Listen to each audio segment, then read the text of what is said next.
Welcome friends. In today's session, we are currently dealing with a chapter called Structure of Balance Sheet, and in that we are going to calculate today's sum number 11. It's a very easy chapter. What is exactly required to follow the steps properly and to have proper classification of the points given in the sum. So let us have the sum. From the following particulars of Chandli Limited as on 31st March 2018, prepare vertical balance sheet as per Schedule 3 of Companies Act 2013. So we are supposed to prepare the vertical balance sheet as per the Companies Act 2013 format. So information is given. It is very easy, as in this particular sum, debit balances are approximately given to you and credit balances are approximately given to you. So it's very easy for you to make its bifurcation. Credit balance has a normally relation with what? Liabilities section, and debit balances are having relation with what? Asset side. Asset side items are having debit balances and liability side items are having credit balances. So basic should be clear to you to calculate the sum very easily, to frame the balance sheet very easily. So let us start the sum now. First we will make the classification of the sum. पहले हम सबसे पहले कौन सी चीज कहाँ record करनी है उसका क्लासिफिकेशन कर लेंगे, जिससे क्या हो जाएगा, हमारे लिए सम बहुत आसान हो जाएगा. चलिए चलते हैं सम पे. मशीनरी कहाँ दर्ज होगा sir? Machinery will be recorded under tangible assets. Goodwill, where it will be recorded, sir? Intangible assets. Then comes investment is made in subsidiary company. Sir कोई ड्यूरेशन नहीं दिया है कि 12 महीने के लिए, 24 महीने के लिए, इसको कहाँ दर्ज करना है ये क्लियर नहीं है. इन्वेस्टमेंट इन सब्सिडियरी कंपनी, जब क्लियरिटी नहीं हो तो हम क्या मानेंगे सर? ये इन्वेस्टमेंट जो है लॉन्ग टर्म का है, इन्वेस्टमेंट किया गया है. इसे लॉन्ग टर्म इन्वेस्टमेंट कहाँ दर्शाएंगे सर? इसको नॉन करंट इन्वेस्टमेंट में इसको हम दर्ज करेंगे. Profit and loss account sir debit balance है, ध्यान रखना. डेबिट बैलेंस इसको हम क्या करते हैं सर? रिजर्व्स एंड सरप्लस की जितनी भी बैलेंस होती है उसमें से इसे हम डिडक्ट करते हैं, इसलिए ये एक जाएगा रिजर्व्स एंड सरप्लस में as a negative balance. Bank balance sir, cash balance हो, बैंक बैलेंस हो, चेक्स हो, ये सारी जो चीजें हैं सर, अगर ये सब हो तो क्या होगा सर? बैंक बैलेंसेस की जब हम बात करते हैं दोस्तों, तो ये कैश और कैश इक्विवेलेंट्स में जाएगा. स्टॉक ऑफ फिनिश गुड्स कहाँ रिकॉर्ड करेंगे? Stock of finish goods sir अच्छे से जानते हैं हम, जहाँ गुड्स की बात हो, यहाँ स्टॉक की बात हो, अल्टीमेटली हम इन्वेंटरीज में इसको दर्ज करेंगे. बिल्स रिसीवेबल आसान है, ट्रेड रिसीवेबल्स में इसको हम रिकॉर्ड करेंगे. प्रिलिमिनरी एक्सपेंसेस सर ये होते हैं शुरुआत के खर्चे कंपनी स्टार्ट करने के, ये जाएंगे सर रिजर्व्स एंड सरप्लस में. ये एक बैलेंस भी जो है सर ये डिडक्ट की जाएगी रिजर्व्स एंड सरप्लस में, इसको हम दिखाएंगे.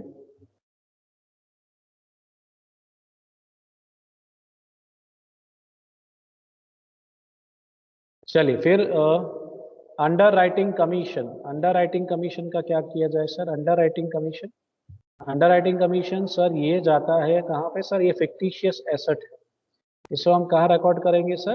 Other non current asset. इसका बेनिफिट बहुत सालों तक मिलता रहता है अंडर राइटिंग कमीशन का, इसलिए इसको फिक्टिशियस एसेट माना जाता है. It is an unreal asset. चलिए लीज एसेट्स, तो लीज एसेट्स कहाँ जाएंगे सर? Tangible assets. और उसके बाद आता है डेटर्स सर हम ट्रेड रिसीवेबल्स में रिकॉर्ड करते हैं. अब आ रहा है शेयर कैपिटल. अब चलते हैं डेबिट्स बैलेंसेस का क्लासिफिकेशन हो गया सर. बहुत ही कम चीजें हैं अंदर, लेकिन क्लासिफिकेशन आपका सही बैठेगा, सही होगा तो आपका सम जो होगा सही जाएगा, बैलेंस शीट भी टैली होगी सही तरीके से. शेयर कैपिटल पे चलते हैं दोस्तों. अब लायबिलिटी सेक्शन, ये जो क्रेडिट बैलेंसेस का सीधा रिलेशन किसके साथ है सर? Liability section. तो अब लायबिलिटी सेक्शन की ज्यादातर आइटम्स यहाँ पे होगी और उनको हम कहाँ दर्ज करना है, कौन से सब हेड्स में आएगा, वो यहाँ पे क्लासिफाई करना है. Share capital sir share capital में ही जाएगा. उसके बाद स्टाफ प्रोविडेंट फंड है, स्टाफ प्रोविडेंट फंड यानी प्रोविडेंट फंड है, तो प्रोविडेंट फंड कहाँ दर्शाएंगे sir? Long term provision. Capital redemption reserve है, reserve, reserve and surplus. Premium होता तो मैं उसे लॉन्ग टर्म प्रोविजन में दर्ज करता, ध्यान रखिएगा, शब्दों का खेल है। जनरल रिजर्व सीधा है हिसाब, reserve and surplus. Public deposits, long term borrowings है, पब्लिक से हम डिपॉजिट्स ले रहे हैं, पैसे ले रहे हैं, फ्यूचर में रिटर्न करेंगे, एक तरीके से हमारी लायबिलिटी है। हमने जनता से पैसे लिए बिजनेस चलाने के लिए, तो एक तरीके से हमारी लोन हो गई, बोरोइंग्स हो गई, लॉन्ग टर्म बोरोइंग्स माना जाता है। कोई ड्यूरेशन नॉर्मली लॉन्ग टर्म ही होती, ड्यूरेशन नहीं दिया तो लॉन्ग टर्म ही लिखना है। क्रेडिटर्स, क्रेडिटर्स आएगा sir trade payables, bills payable आसान है, सेम ट्रेड पेएबल्स, पीछे पेएबल शब्द है तो आसान हो जाता है समझने के लिए। Short term loan from relatives, relatives से शॉर्ट टर्म लोन ली गई है, तो कहाँ जाएगा सर? ये शॉर्ट टर्म लोन्स में जाएगा। चलिए फिर अनकॉल्ड डिविडेंड, यानी डिविडेंड एक तरीके से कुछ जो शेयर होल्डर्स है उन्होंने क्लेम नहीं किए हैं, तो वो अभी भी हमारे पे करने बाकी है, हमारे पे करने बाकी है, तो एक तरीके से हमारी लायबिलिटी हो गई दोस्तों। हम इसे कहाँ दर्शाएंगे? अदर करंट लायबिलिटीज में। Loan from long term loan from SBI, SBI से लॉन्ग टर्म लोन लिए sir, long term loan from SBI कहाँ दर्ज करेंगे? लॉन्ग टर्म लोन हमने एसबीआई से लिए तो क्या हो जाएगा सर? लॉन्ग इजी, जैसा नाम है वैसे ही दर्ज करेंगे, long term loans and, sorry, long term loan from SBI, SBI से हमने लोन ली है तो हम कहाँ जाएंगे? ये तो लाइबिलिटी है, देखो मिस्टेक हो सकती है इसी तरीके से, तो हम इसको कहाँ दर्शाएंगे? Long term borrowings. इसीलिए मैं पहले कहता हूँ आप पहले एसेट और लायबिलिटी क्लासिफाई कर लीजिए, तो जिससे क्या हो जाएगा, आपकी मिस्टेक नहीं होगी। हमने लोन ली है, हमने दी नहीं है, इसके लायबिलिटी सेक्शन में लॉन्ग टर्म बोरोइंग्स में जाएगा ये। Interest due but not paid, interest due हो चुका है लेकिन पे नहीं किया है, हमें पे करना चाहिए था लेकिन हमने पे नहीं किया है, तो ये हमारी लायबिलिटी हो गई। अदर करंट लायबिलिटीज में शॉर्ट टर्म लायबिलिटी है, अदर करंट लायबिलिटीज में हम इसको रिकॉर्ड करेंगे, इस तरीके से हमने इसकी एंट्री करनी है। चलिए सो आसान है, एक बार क्लासिफिकेशन हो जाता है फिर हमारे लिए बहुत ही ईजी हो जाता है आगे का कैलकुलेशन। तो आप बैलेंस शीट का फॉर्मेट रेडी करिएगा, be ready with the format of balance sheet friends.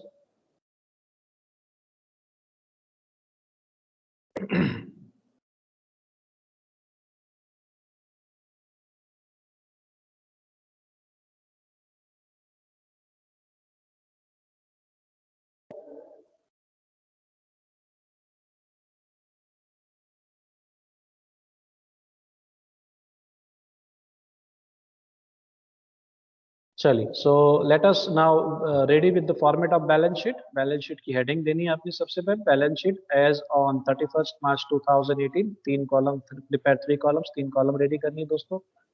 Particulars, note number, amount. खास बात आपको ये ध्यान में रखना है सर, इसके अंदर बैलेंस शीट जब फ्रेम करते हैं तो पहले तो मेन हेडिंग आएगा। मेन हेडिंग क्या है हमारी सर? इक्विटीज एंड लायबिलिटीज, यानी बैलेंस शीट की दो सेक्शन होती है, मेन 2 सेक्शन है, दो साइड्स है समझ लीजिए। वर्टिकल फॉर्मेट में बनाना है ऐसा बोला है, तो वर्टिकल फॉर्मेट के हिसाब से हम बैलेंस शीट फ्रेम कर रहे हैं दोस्तों। इक्विटीज एंड लायबिलिटीज पहली हेड मेन हेड होगी, उसके बाद जो दूसरी मेन हेड होगी सर वो है एसेट्स। तो पहले तो आपने बाइफर्केशन कर देना है इस तरीके से। अगर आपको एग्जैक्टली कॉलम्स पता है, हेड्स पता है, तो आप इस तरीके से बाइफर्केशन कर सकते हैं, नहीं पता है तो आप आसानी से 1 बाय 1 पॉइंट्स लिख लीजिए और बाद में क्लासिफिकेशन हो सकता है।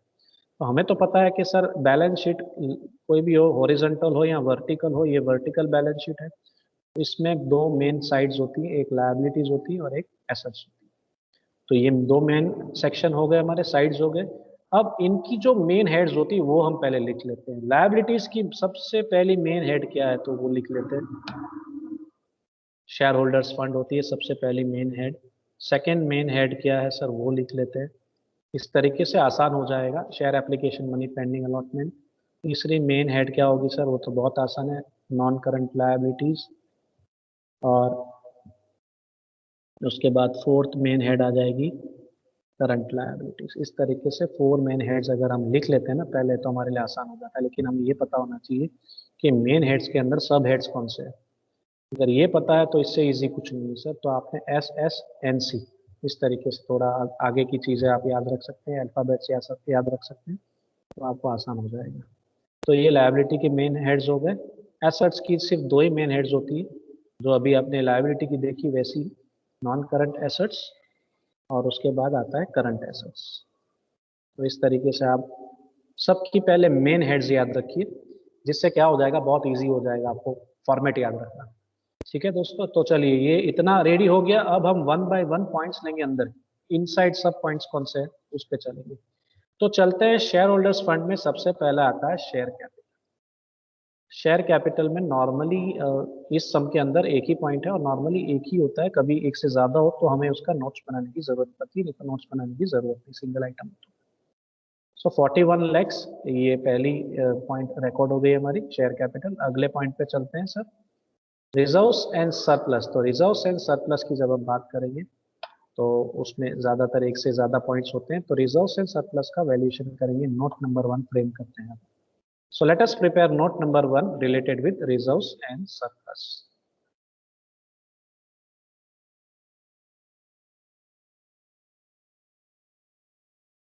तो सबसे पहले हम इसमें रिकॉर्ड करेंगे सर, है कैपिटल रिडेम्पशन रिजर्व। पहला पॉइंट 4,40,000।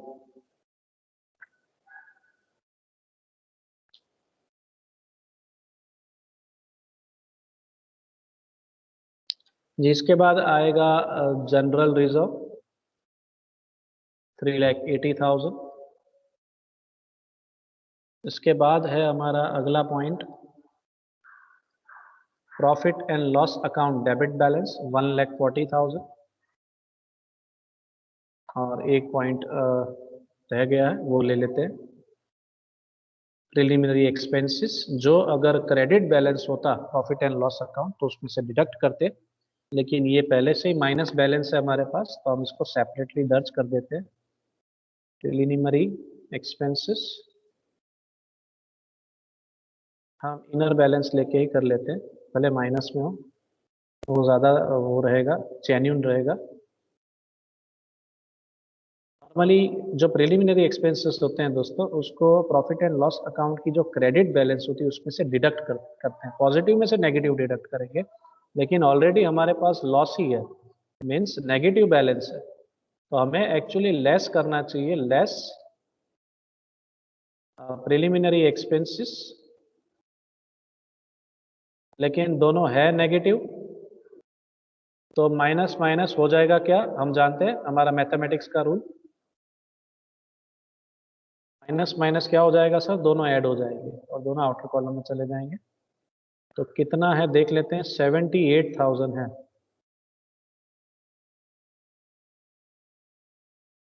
सो नेगेटिव बैलेंस, दोनों नेगेटिव बैलेंस पॉजिटिव हो जाएंगे, मीन्स ऐड हो जाएंगे एक दूसरे में। और टोटल हम आउटर कॉलम में लेंगे, टोटल चेक कर लेते हैं एक बार क्या होना चाहिए। Let me check. चलिए 140 और 78, इन दोनों का हम टोटल करेंगे तो 2,18,000 ये नेगेटिव बैलेंस है, ध्यान रखिएगा, माइनस 2,18,000 ये हमारा नेगेटिव बैलेंस बाहर रहेगा। मान लीजिए अगर क्रेडिट बैलेंस होता दोस्तों, क्रेडिट बैलेंस, तो यहाँ मैं 140 लिखता, 1,40,000 पॉजिटिव रहता, माइनस ये तो माइनस हो, फिर 140 में से हम 78 माइनस कर सकते हैं। ठीक है, तो वहाँ कितना आ जाता है, 140 में से अगर हम 78 माइनस करते तो 62 आउटर कॉलम में आता। लेकिन यहाँ पहले से नेगेटिव बैलेंस है, तो नेगेटिव नेगेटिव पॉजिटिव हो जाता है, कंफ्यूजन बिल्कुल नहीं होना चाहिए। 440 प्लस 380 माइनस 218, 602 टोटल हो रहा है हमारा, 6,02,000।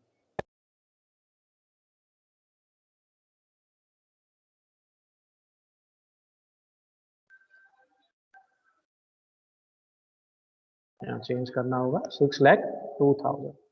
पहले दो पॉजिटिव ऐड करेंगे, ये नेगेटिव माइनस करेंगे, तो आ जाएगा 6,02,000।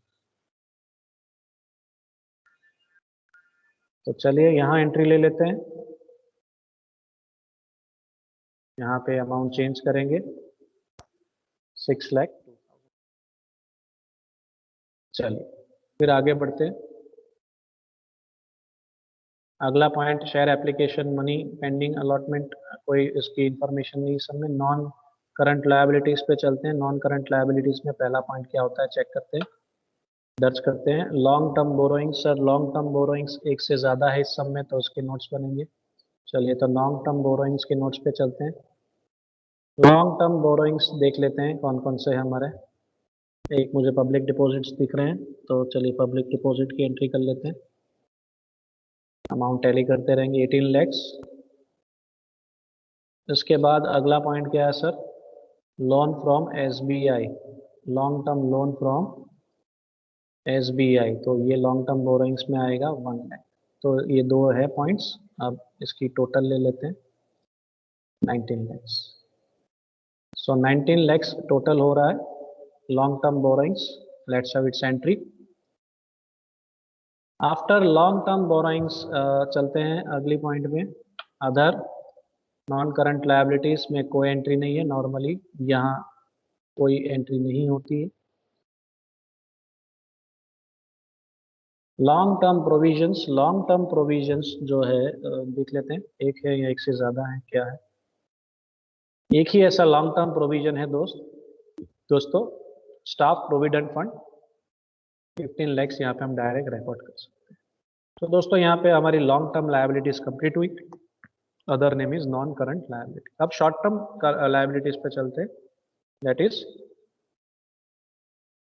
Current liabilities. तो शॉर्ट टर्म बोरोइंग्स सबसे पहले है, तो शॉर्ट टर्म बोरोइंग्स अब हम चेक कर लेते हैं क्या है कोई ऐसा short term borrowing. Short term loan लिखा था हमने यहाँ, that is short term borrowing.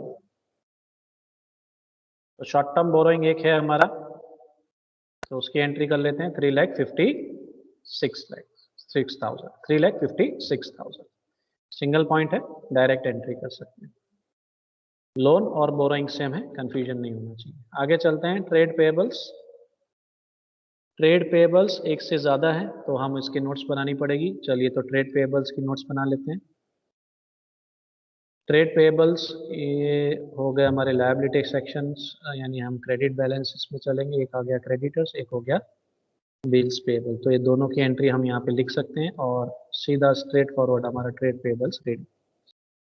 Trade payables में क्या आएगा सर, एक आएगा क्रेडिटर्स 4 लैक्स, और जिन्हें हमें पैसे देने हैं उन लोगों की बातें यहाँ होगी, उनकी बैलेंसेस यहाँ हम लिखेंगे। सो 4 लाख है और 20,000 है, 420 हुआ टोटल, तो 420 की एंट्री ले लेते हैं।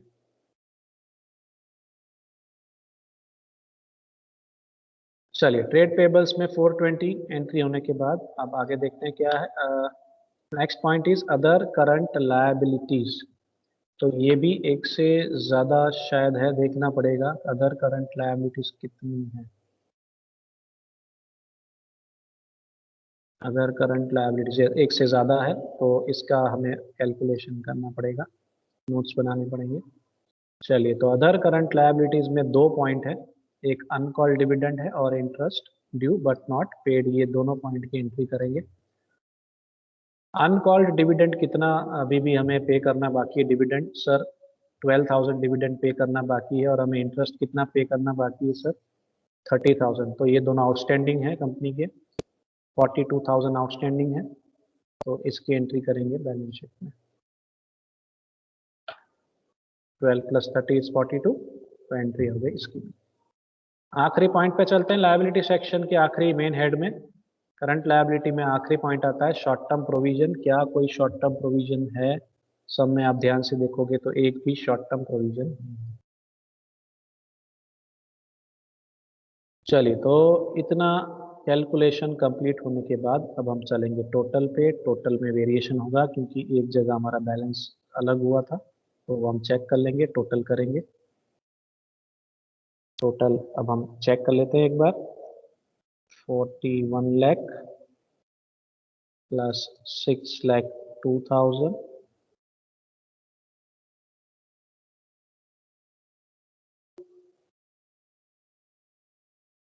4,10,000 प्लस 6,02,000 प्लस 19 lakh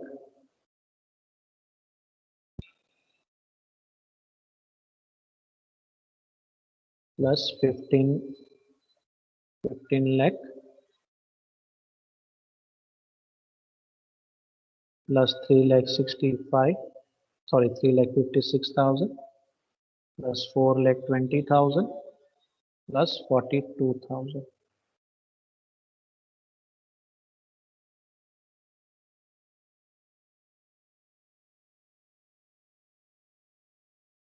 So 89,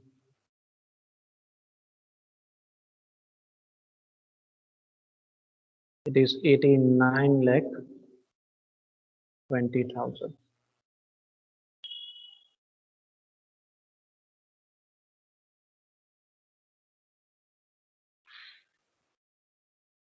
चलिए, सो 89,20,000 टोटल हो रहा है लायबिलिटी साइड में. अगर कोई वेरिएशन आ रहा हो टोटल में तो आप चैट बॉक्स में टाइप कर दीजिएगा. We will check it later on friends. Okay, चलते हैं आगे एसेट सेक्शन में. नॉन करंट एसेट्स में सबसे पहले आएगा फिक्स एसेट. फिक्स एसेट के अंदर आएगा टेंजिबल इंटेंजिबल, और टेंजिबल इंटेंजिबल ज़्यादातर एक से ज़्यादा एसेट्स होती है तो देखना पड़ेगा है या नहीं है, सिंगल है क्या है. तो टेंजिबल एसेट्स तो मुझे एक से ज़्यादा दिख गई है तो टेंजिबल एसेट्स का वैल्यूएशन कर लेते हैं.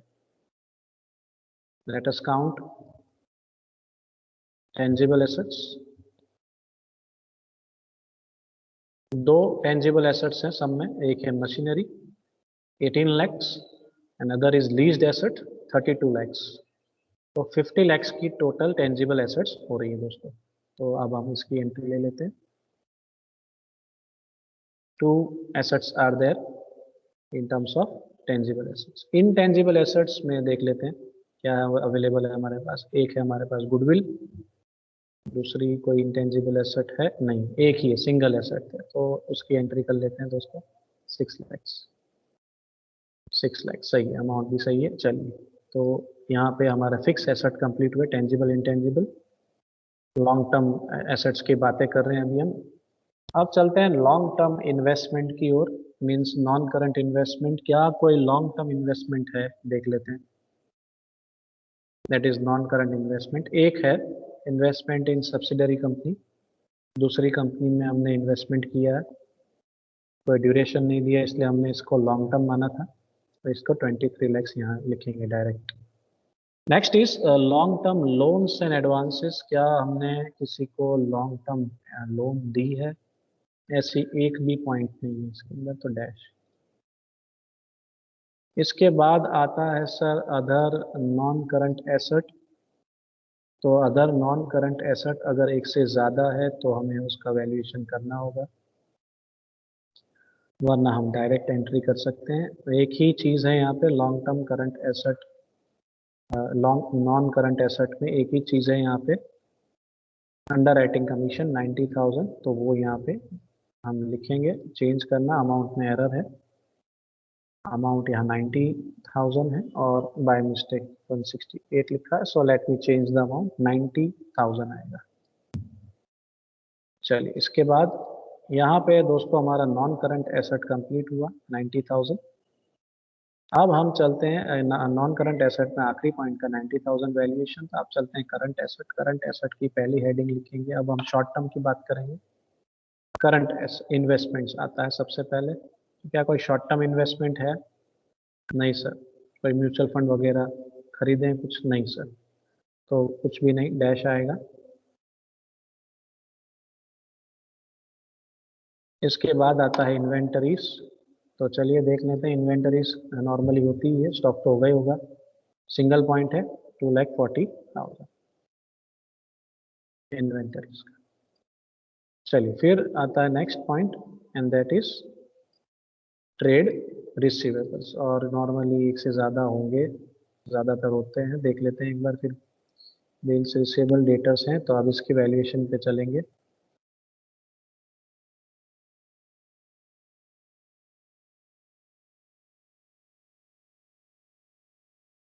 अब नोट नंबर 6 की वैल्यूएशन पे चलते हैं, और इसमें 2 पॉइंट्स हैं।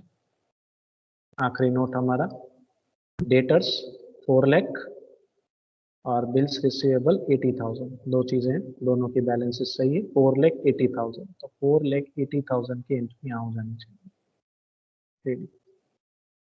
और हमारा नोट नंबर ये 6 है, हाँ 6 लिखना है हमें। 6 नोट नंबर है, आखिरी नोट थी हमारी, इसके बाद कोई नोट्स की जरूरत नहीं पड़ने वाली हमें, क्योंकि इसके बाद अगर कुछ है तो सिंगल आइटम से। चलिए, तो कैश एंड कैश इक्विवेलेंट्स में कुछ बैंक बैलेंस था, मुझे याद है। Bank balance is 2 lakh for 10,000, entry direct single point है, डायरेक्ट एंट्री कर सकते हैं। Short term loans and advances अगर कोई है, हमने किसी को शॉर्ट टर्म लोन्स दी है क्या? नहीं सर, ऐसा एक भी पॉइंट नहीं है। अगर आप सबको डेबिट साइड पे अच्छे से देखो तो उधार साइड पे अगर आप देखेंगे तो एक भी ऐसी बैलेंसेस नहीं है, ना ही ऐसी कोई अदर करंट एसेट्स है, जैसे प्रीपेड एक्सपेंसेस हो, प्रीपेड रेंट हो, कुछ हमने एडवांस पे किया हो किसी को, तो ऐसा कोई पॉइंट नहीं है। तो यहाँ पे दोस्तों एसेट भी हमारी कंप्लीट। अब बात आ जाती है टोटल की, तो टोटल पे अब हम चलेंगे। जस्ट अ मिनट, मैं इसको स्प्लिट रिमूव कर दूं इसका, तो इजी हो जाएगा थोड़ा समझने में। चलिए, तो अब एसेट और लायबिलिटी सेक्शन का टोटल एक बार थोड़ा देखना पड़ेगा, क्योंकि कुछ बैलेंसेस में एरर थी, तो टोटल टैली होने के चांसेस कम हैं, क्योंकि बैलेंसेस में एरर थी मेरी। इसलिए अब हम थोड़ा टोटल टैली कर लेते हैं, और जहाँ रेक्टिफिकेशन की ज़रूरत है वहाँ रेक्टिफिकेशन कर देंगे थोड़ा बैलेंसेस की। चलिए, पहला है 50 लैक्स प्लस 6, यानी 56 लैक्स प्लस 23 लैक्स। उसके बाद है 90,000, फिर है 2,40,000, फिर है 4,80,000, फिर है 2,10,000। तो यहाँ का जो टोटल है सही आ रहा है वैसे 89। जस्ट अ मिनट, टोटल ले लेते हैं। ऊपर के टोटल के साथ टैली हो रहा है दोस्तों, 8920 आ रहा है। दोस्तों, इस तरीके से अगर फाइनल एग्जाम्स में पूछा जाता है, आपने इस तरीके से vertical balance sheet as per companies act 2013 schedule 3 के हिसाब से, ये सही तरीका है, ये सही फॉर्मेट है। आपने इसी फॉर्मेट में वैल्यूएशन दिखाना है दोस्तों। बहुत आसान है, बहुत ही इजी है। आपको करना क्या है, सिर्फ हेडिंग्स याद रखनी है, अच्छे से फॉर्मेट याद रखना है दोस्तों।